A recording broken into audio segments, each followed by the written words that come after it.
Lezigeze indaba ze-1KZNTV oyifundela uSamukeliso kaNqulunga angekubingelele mbukeli nazi-ke ihamba phambili usukwini namhlanje. Uqalile okulwisana nokuhlukunyezwa kwabesifazane nezingane bahlinzekwe ngezifundisi abakamoba kanti-ke bacobelelane ngolwazi osomabhizinisi abamnyama. Umqondisi wenhlangano ebhekelela abantu abahlukumezekile iLifeline usinikiwe biyela usenxuse komphakathi ukuba-ke uhlangano olwisana nokuhlukunyezwa kwabantu besifazane umenziwa-ke uthi kuyakhathaza ukunyoka kwezibalo zalolu hlobo. Ubekhuluma kanjena-ke Mgungundlovu uqhubeka imashi yokulwisana nokuhlukunyezwa kwabantu besifazane kanye nezingane ebisuka eUnisa yaze yayoma eShamthetho saKwaZulu-Natal okuyilapho-ke bedlulise khona uhlu lwezikhalazo zabo. Abantu besifazane abaqhamuka ezinhlakeni ezahlukahlukene kulesifundazwe bebehlanganyeleke enkabeni yedolobha Mgungundlovu kwimashi eyingxenye yomkhankaso wokulwisana nokuhlukunyezwa kwabesifazane kanye nezingane. Laba besifazane akade begqoke imbala emnyama akade behlonipha futhi bekhumbula ngayo amaqhawekazi adlule emhlabeni ngenxa yalolu dlame. Bebephethe izingqwembe ezigxeka ukuhlukunyezwa kwabo, ezinye-ke zinamagama alaba sebadlula. Bebesho bonke-ke ngazwilinye bethi phansi ngokuhlukunyezwa kwabantu besifazane kanjalo nezingane. Namhlanje sila eShamthetho saKwaZulu-Natal ngoba inkinga ezidala ukuthi ukuhlukumezeka kwabantwana nabantu besifazane zingapheli. Ezinye zazo zisukela endaweni yokuthi umthetho unendawo la othola khona unama-gaps noma udinga ukuchithiyelwa. So lokho kusibikela ukuthi asize eShamthetho sizofuna khona impendulo. Sizolinganisa nje le ndaba yokuthi abantu abadlonguliwe kuthatha iminyaka emine kuya kwemihlanu ukuthi ama-results abo e-DNA yabuye. Inkinga enkulu edinga ukuthi ilungiswe eShamthetho la kuzofakwa khona into mhlawumbe eyiclose esho ukuthi uma umuntu kuthatha umphumela we-DNA kumele emva kweminyaka eyinyanga ezintathu ubusebuyile ama-results. UNohlanhla Ngcobo ungomunye wabesifazane akade sebephile isikhathi eside kakhulu ngokuhlukunyezwa ehlukunyezwa-ke ngumyeni wakhe. Unxuse izinhlaka ezishaya imithetho kuleli ukuba-ke ziyibuyekeze. Okwami ukuhlukumezeka okwangasekhaya sengibikile enhlakeni kakhulu. From last year ngiyabika ukuthi umyeni wami uyangihlukumeza ungisabisa ngesibhamu. Ngamenzela i-protection order bahlulekile kumsayinisi ngoba esebenza emthethweni. Lokho okuhambe kwahamba kwaze kwafika ekutheni afike emsebenzini la esebenza khona. Kahle kahle wayizodubula mina ngebhadi wathola uthisha omkhulu wadubula uthisha omkhulu washona. So ngizothi kuyinhlaka zonke azibheke ukuthi imithetho ezishayo iyasebenza yini ngoba kube no-education uyazihambela iy'kole abone ukuthi ama-security akhona yini ube kwakukhona i-security wengeyakwazi ukungena nesibhamu esikoleni. Angikhulumi ngomsebenzi esikoleni wengeyakwazi ukungena nesibhamu. Owayingenele uMiss South Africa uLuyanda Zuma ugqugquzele ontanga yakhe ukuba bengathuli uma behlukunyezwa. Ukukhuluma kwakho kusiza omunye umuntu. So as much as wena mhlawumbe ungabe usaba ukuthi ngabe kuzenzakalani kuwena kodwa cabangela lo ozayo, because at the end of the day you are a survivor, and as a survivor it means that you are better than who you were before. Usomlomo weShamthetho saKwaZulu-Natal umhlonishwa uNontembeko Boys uthi ukhona umnyakazo iShamthetho sesiwenzile nokho-ke abakazophumula ingakanqotshwa lenkinga. We are committing that through our representatives in the NCOP, we are going to add this and call upon them to exert pressure at a national level. But we are also going to have the chairperson on the Standing Committee for Quality of Life continue with the work that she has started, because there is a lot of work that she has been doing, especially on the area of gender-based violence. Ezindabeni ze-1KZNTV ngingusiyabonga kaDuma eMgungundlovu. Uhlalo wenhlangano abalimi abamnyama bomoba abasafufusa iSouth African Farmers Development Association iSAFTA uDokotela Siyabonga Madlala uthi-ke uyakholelwa ekutheni-ke ukuxhaswa kwabalimi ngomanyolo kuzoba-ke usizo olukhulu ekutheni-ke bathole-ke isivuno esihle bekwazi-ke nokuthengisa umoba osezingeni elifanele. uMadlala uthi-ke kumba iqolo komanyolo ikhona-ke kuholela ekutheni-ke abalimi bethole-ke isivuno esingekho esimeni ngakho beyinhlangano babone kufanele ukuthi-ke bafake isandla. Usihlalo wenhlangano yabalimi bomoba abamnyama abasafufusa iSAFTA uDokotela Siyabonga Madlala uthi-ke ukuhlinzeka kwabalimi ngomanyolo kuzolekelela ukuthi bekwazi ukwenza inzuzo ikakhulukazi njengoba umanyolo umba eqolo. uMadlala udalule nokuthi kuzokwakhiwa isikhungo sokugcina izinsiza kusebenza esizokwakhiwa emagcekane esizosiza abalimi.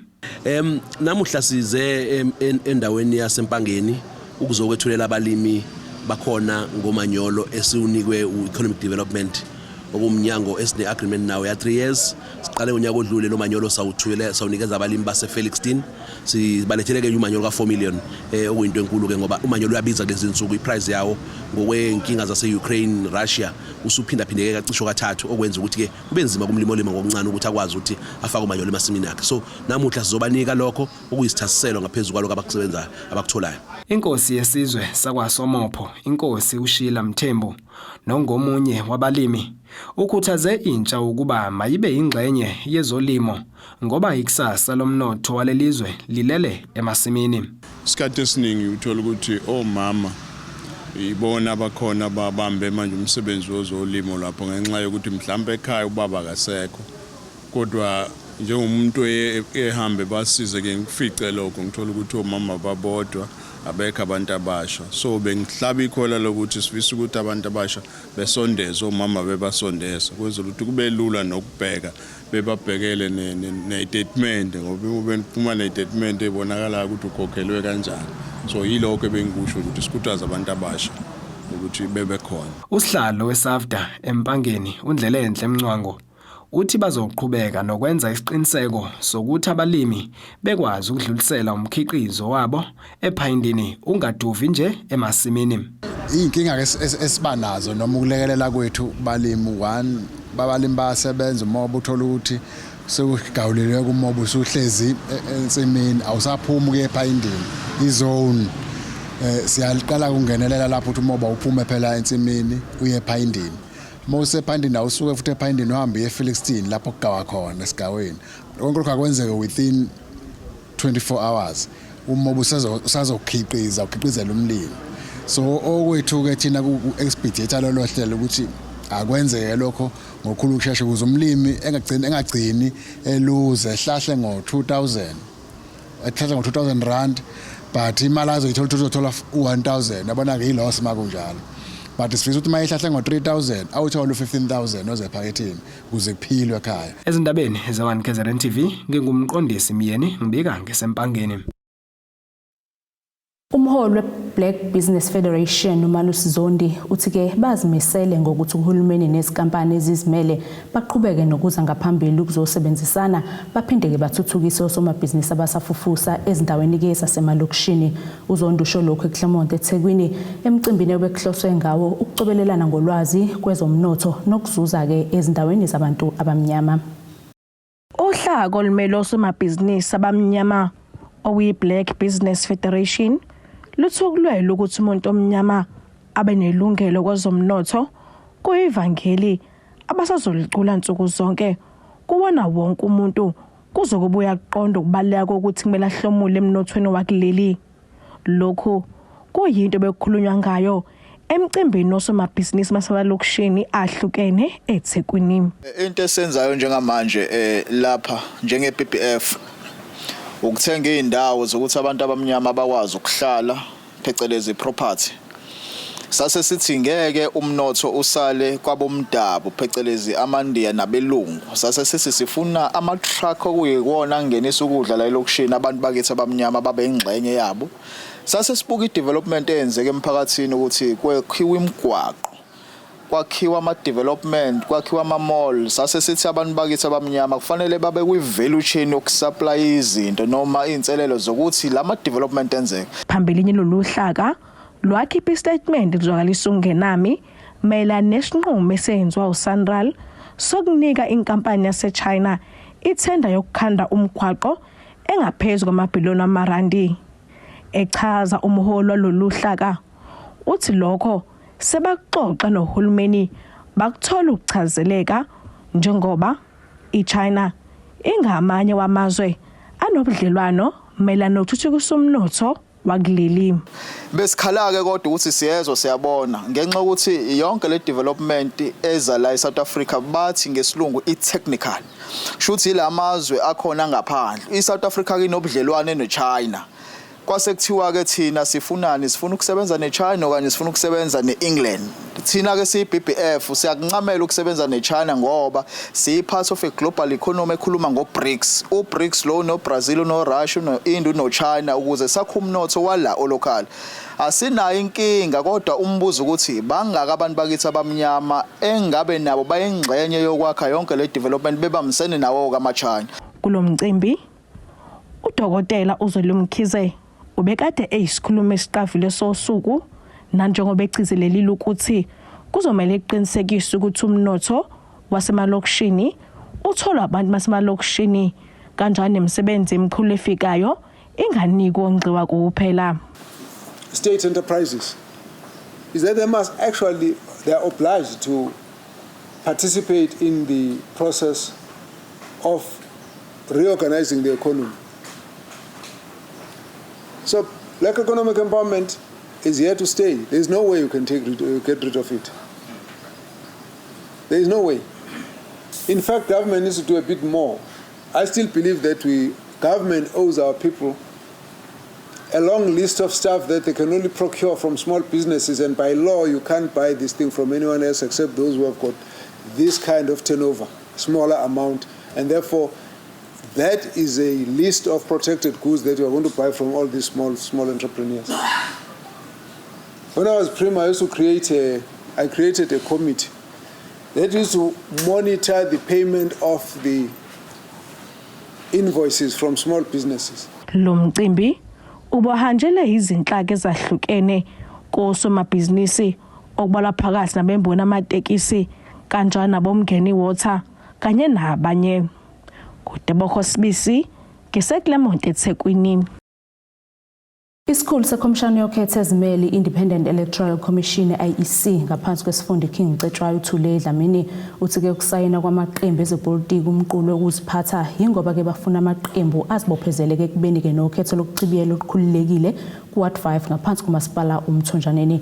Ekhuluma ke nethimba lezindaba le1KZNTV uDlamini uveze ukuthi ke njengoba kuzoba nokhetho lokuchibiyela kuWard 5 emthonjaneni banesiqinisekiso ukuthi bonke abantu ababhalisele lolu khetho bahlala ngaphansi kwale ward. Njengoba amaqembu amathathu kuyi-ANC, IFP kanjalo ne-EFF eseqalile ukukhankasa kuWard 5 emthonjaneni njengoba kuzoba nokhetho lokuchibiyela, inhlangano yengamela ukhetho ezimele i-IEC ibe nomcimbi wokusayinisa lamaqembu umqulu wokuzibophezela ngokuziphatha kahle ekutheni kube nokhetho olukhululekile. Isikhulu salenhlangano yakwa-IEC ngaphansi kwesifundo King Cetshwayo uThule Dlamini sithi bafuna kube nokhetho olunokuthula kungabi khona abasusa udlame. Nje besihlangene ukuzoqhuqumezela itolerance nokusebenzisana nokuthi singabi nawo ama no go areas besisayina ke iCode of Conduct yethu njengo IEC etholakala kwi-Electoral Act 73 of 1998 ilapho ke ekade sibasayinisa ukuthi bayayibophezela as political parties that they are going to tolerate each other, they are going to respect each other, akekho ozo incite violence. Kuzokhumuleka ukuthi le wadi kwasula ikhansela le-ANC uMichael Khuzwayo nokuyikhona okuphoqa ukuthi kube nokhetho lokuchibiyela. Laba bangenela umjaho wokuba ikhansela nabo basibophezele ekutheni kube nokuthula njengoba kubhekwe okhethweni. Bekwenzeka ke la ngaphakathi bekukuthi besizoyibophezela emphakathini ukuthi njengoba kuzoba nokhetho lokuchibiyela nje kuyithina esifana nabaholi esikhethiwe ukuthi sizogcizelela into ethi akube khona ukuthula noma abantu phela bengabi into eyodwa ngokwembono kodwa siyagcizelela into ethi akube nokuthula ngesikhathi iqhubeka lolu khetho. IFP siyafisa ukuthi lolu khetho kungabi bikho umuntu ocindezelekayo noma oyibona engathi uyabandlululwa. Konke umuntu simthatha ngoba ngisho ucandidate kwa-ANC nje sengasho umngani wami ngisho sihlangane siyakhuluma. Ngizofisa ukuthi nama volunteers akhona enkatha wonke ngoba wonke umuntu oyinkatha uyivolunteer ukuthi simthathe omunye umuntu uma elinye iqembu simthathe njengomuntu owumfowethu naye ukuthi sihlukaniswe izikipa kuphela.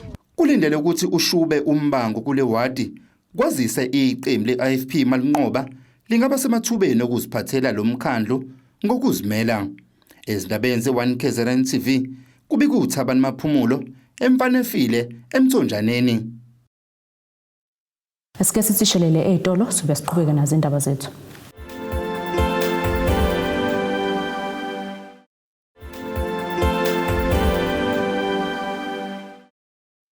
Asikwamukele mbukeli usabukeleke indaba ze-1KZNTV nazi-ke esithi zona ehamba phambili.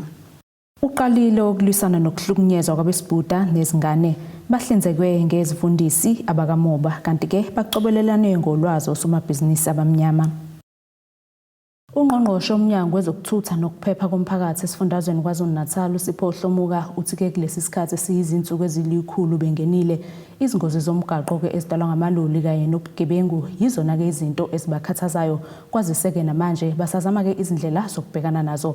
uHlomuka kube khuluma ngesikhathi kuqhubeka uhlelo lokubuyekeza komsebenzi asewenzile esikhathini-ke esingakezinyanga-ke nje ezintathu kule minyango ayengamele nalapho-ke eshayeke isifuba ngamathuba omsebenzi asebewadalile ikakhulukazi-ke entsheni. Ngesikhathi ebuyekeza izinsuku ezilikhulu athatha izintambo ungqongqoshe womnyango wezokuthutha kanye nokuphepha komphakathi esifundazweni KwaZulu-Natal udaluleke ukuthi umsebenzi omkhulu asebewenzile ukulungisa ingqalasizinda emgwaqweni ikakhulukazi leyo ke eyabe idinga ukulungiswa ngokusheshsha ngenxa yokukhahlanyezwa zikhukhula. Nemgwaqo esiningi kakhulu esilungisile sifaka itiyela nemgwaqo seminingi esiregravelile kumgwaqo yonke lena iaffectedwe ama floods sas identify emgwaqo o730 kwimali engango 2 billion 700 million ekwazile ukuthi ilungise imigwaqo eKwaZulu-Natal. Kodwa senako uqondo ukuthi isekhona eminye imigwaqo engakalungi ingakho sine program yethu esibiza ukuthi operation siyazenzela lapho esezisiqiniseko khona ukuthi sisebenza nabasebenzi bethu ngaphakathi na yonke iyellow plant igugula ezikhona esingakhiphi tender kodwa sizenzele thina. Udaba lweingozi emgwaqweni eseyiqede inqwaba yabantu ngenxa ke yama truck kuveleke njengenye izinto ezisayinkinga lo mnyango ke osazama ukuqhamuka namasu okuyiqeda. Into esixoxayo nominister ukuthi ezinye zezimpahla azingasahambe emgaqweni kodwa zihambe kwi-rail and siyavumelana ukuthi ingakho kwi-meeting ithi sasinayo i-midterm review sasibabizile abaka Transnet bazosichazela ukuthi bazokwenza kanjani ukuthi abenze i-rail yabo izokwazi ukuthi eminye impahla singasahambe emgaqweni ngoba nawo lamathraga aqawulimaza umgwaqo futhi umphefumulo wodwa nje into enkulu ingakho sithi asibabisaneni sonke sike sakhuluma sathi nominister sathi lo mgwaqo lo ON3 kakhulu eMaritzburg ubaqedile abantu akube khona indlela ukuthi kusetshenzwe imini nobusuku uzoshesha uphele khona ngoba inkinga eziningi zikhandwa ukukhandwa komgwaqo. Kuzokhumbuleka ukuthi ongqongqoshe bakahulumeni basemkhankasweni wokubuyekeza asebekwenzele umphakathi kulezi insuku ezilikhulu bangena eminyangweni abayengamele. Kuzokhumuleka ukuthi ngemuva wenkomfa ye-ANC kwaguqulwa ikhabhinethi yesifundazwe.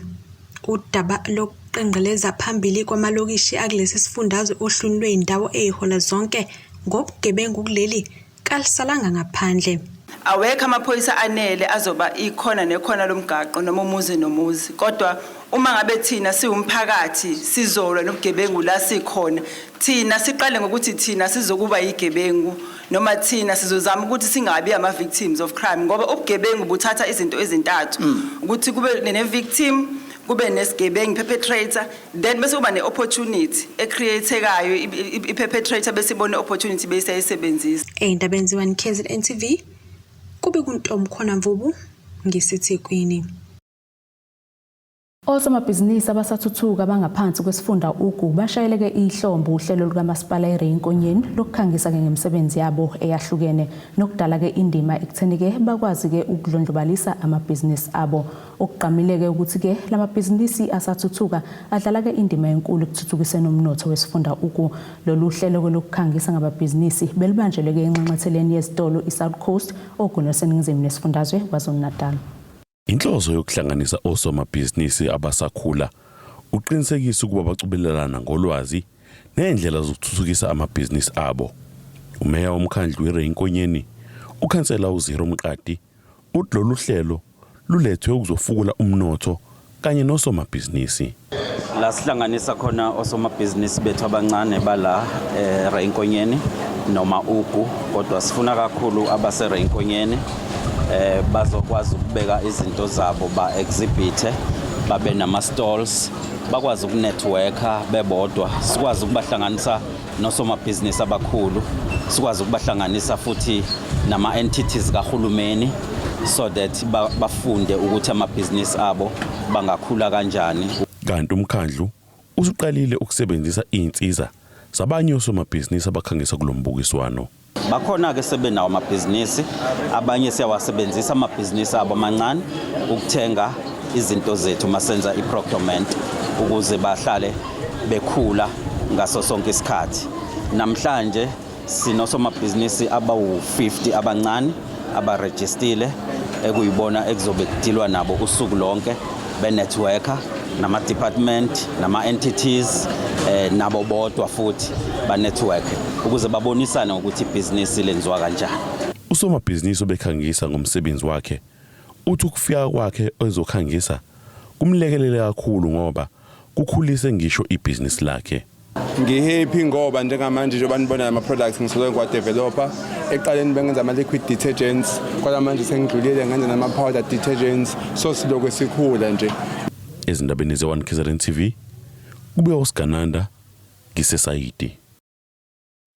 Umphathi kamasipala uMhlathuzo uMhlonishwa Nkosenye Zulu uthi ke nakuba umqomela abahlabene ngawo umncintiswano womasipala ungengakanani kepha ke bayakholelwa ukuthi ke uzobamba elikhulu iqhaza emzameni ke yokucibiyela inqalasizinda.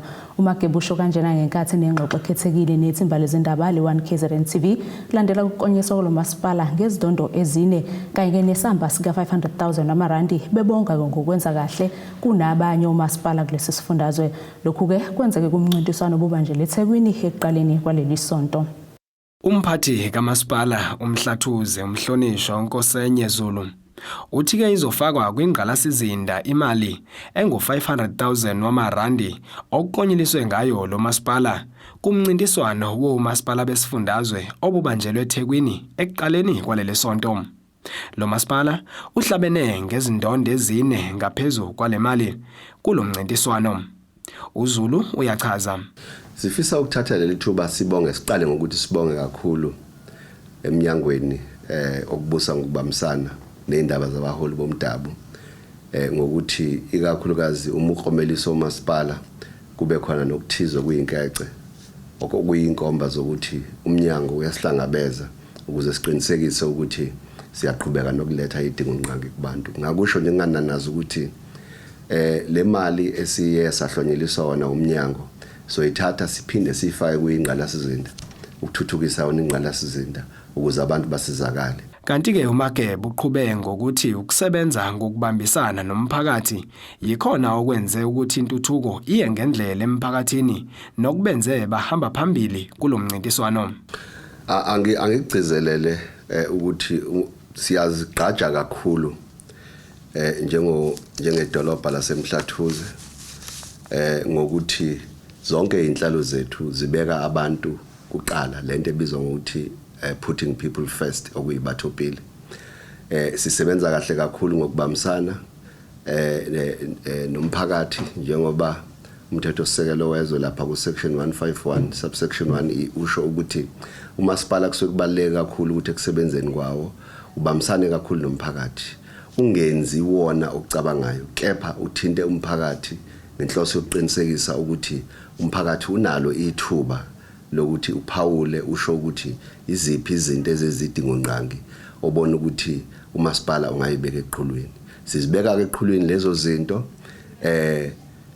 ngenxa yokuthi ngaphandle komphakathi asilutho. Kanti ke phakathi kwezinye izinhlelo lo masipala uzibeke etafuleni ukuhlonza osomathenda abasha abazosebenzisana nalo masipala ukuze umphakathi wonke uzohlomula ngokuba khona kukamasipala.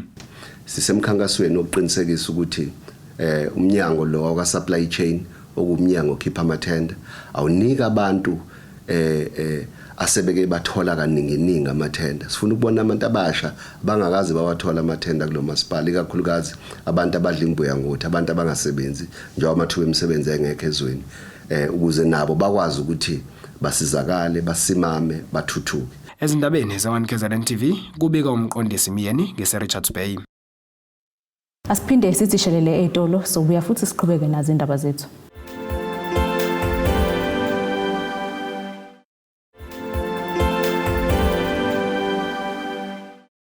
Asiphinde sikwamukele ke mbukelo sabukele zona indaba ze1KZNTV nazi-ke besithi zona ehamba phambili. Uqalile okulwisana nokuhlukunyezwa kwabesifazane nezingane bahlinzekwe ngezifundisi abakamoba kanti ke bacobelelane ngolwazi osomabhizinisi abamnyama. Ake sibheke ke engosini yezomnotho.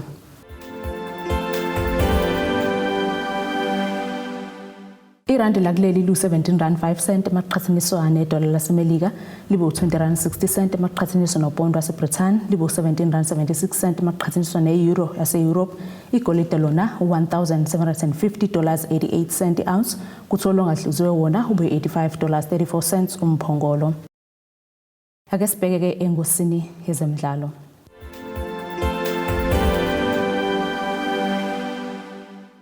Umqeqeshi weMamelodi Sundowns uRoland Mokoena usedalule imfihlo yenza ukuba ke iqembu lakhe lenze kahle kakhulu kusukela ke ethathe izitambu zokuba umqeqeshi omkhulu kuleli qembu kulandela ukuba ke leli qembu laphenduka inhlekise lehlulwa iOrlando Pirates ngamagoli ka3 eqandeni kuandulela owamanqamo eMTN 8.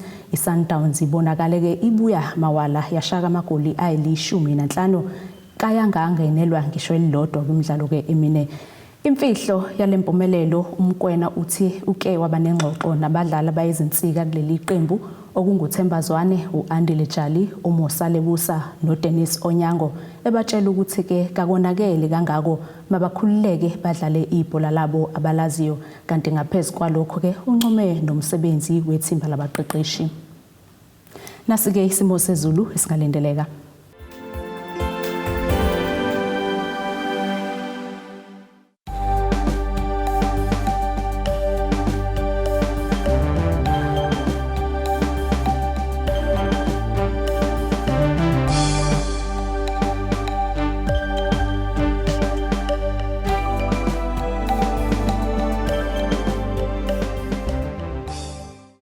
Mbukeli-ke siyaguqa bese kuphathele zona usuku namhlanje mina nabahlangane ke futhi ngesikhathi esilandelayo. Sala kahle emakhaya.